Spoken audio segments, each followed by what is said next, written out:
পরিষ্কার ভাবে বলতে চাই, আমরা ওনাকে আর সরকার প্রধান হিসেবে আমাদের আস্থা নাই, আমরা তাকে চাই না।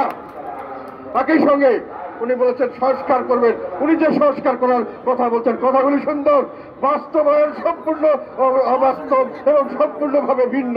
সেখানে দেশের মানুষকে বিভাজন করে এক পক্ষের উপর লেলিয়ে দেওয়া হচ্ছে। ওনার ইন্টারিম গভর্নমেন্টের থেকে আপনি চলে যান, আপনার দ্বারা আমরা কোন রাজনৈতিক কোন রকম ভারত শাসন পাবো না, আপনার দ্বারা নিরপেক্ষ নির্বাচন পাবো না, আপনার দ্বারা কোনো সংস্কার আমরা বিশ্বাস করি না।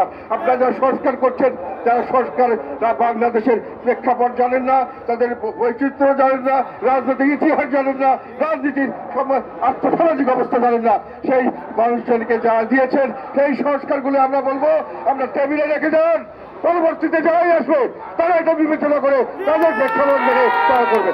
আর সংখ্যাধিক্য দিয়ে আপনি বলবেন 10 জন চেয়েছে, 50 জন চেয়েছে, এটা যে কোনো সংস্কার হয় না। আপনি চিকিৎসা করতে গেলে যদি 10 জন ডাক্তার বলে তাকে অপারেশন করতে পারে, কিন্তু একজন ডাক্তার যদি অভিজ্ঞ ডাক্তার বলে কোনো অপারেশনের দরকার নয়, কোনো ওষুধেরও দরকার নাই, আপনি তাকেই বিশ্বাস করবেন।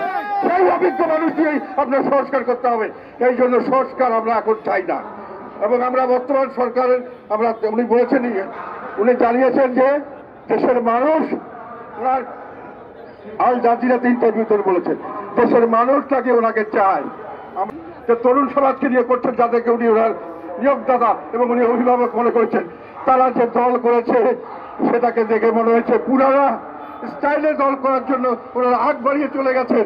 এবং সেই পুরানা কাহিনী, যেখানে শোডাউনের রাজনীতি, যেখানে চাঁদাবাজির রাজনীতি, সেগুলো অল্প দিনের মধ্যে করতে গিয়ে ওনারা তাকে ফলো করতে গিয়ে ওনারা হয়েছে যে কাকের গায়ে ময়ূর গুচ্ছ দিয়ে ওনারা কাকের গায়ে ময়ূর গুচ্ছের মতো করে ওনারা সেই দলের সঙ্গে তারা তুলনা করতে গেছেন। বড় বড় রাজনৈতিক দলের সেই একই ধারাবাহিকতা রক্ষার জন্য তারা নিজেকে পরিবর্তন করেছেন, তারা দেশকে পরিবর্তন করার জন্য কোনো কাজ করছেন না।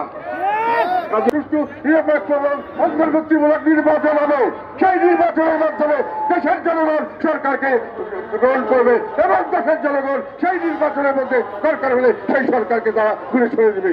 এটাই তো আমরা চেয়েছিলাম। অত্যন্ত দুঃখের সঙ্গে বলতে হচ্ছে, আমরা সেই জন্যই আমাদের অন্তর্বর্তীকালী সরকারের প্রধান হিসাবে প্রফেসর ডক্টর মোহাম্মদ ইউনূসকে আমরা গ্রহণ করেছিলাম। এই কাজটি তিনি করবেন নিরপেক্ষ, অত্যন্ত নির্লোভ, এবং আমরা মনে করেছিলাম উনি সার্বিকভাবে নিরপেক্ষভাবে দেশের পরিচালনার জন্য যত উপযুক্ত, বিশ্বব্যাপী ওনার সুনাম আছে। আজকে দুঃখের সঙ্গে বলতে হয়, আমরা যে আস্থা ওনার উপর অর্পণ করেছিলাম, আমরা নিরাশ হয়েছি। উনি দেশের কোন রকম কোনো কিছু ভালো করতে পারেন নাই। দেশকে উনি ভালো মতো চালাচ্ছেন না। উনি দেশকে যে সংস্কারের কথা বলছেন, সেই সংস্কারের যে নমুনা আমরা দেখতে পাচ্ছি, নিজস্ব একটি দল করে সেই দল সেই পুরোনো সংস্কৃতিতে চলে যাচ্ছেন।